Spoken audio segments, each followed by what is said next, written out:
A surveyor sets up a right triangle, as shown. Here's my right triangle, right?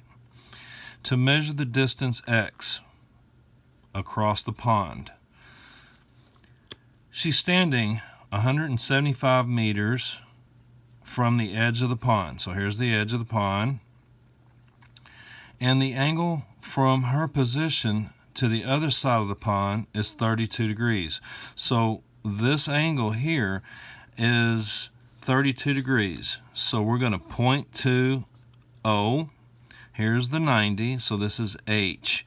And therefore, this is A. Which trigonometric function will be used to determine the distance x across the pond? That's tangent. Okay, I want you to write down right here,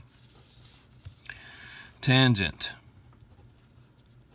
32 degrees is equal to O, which is x, over 175, comma x. Put your answer right there. Okay?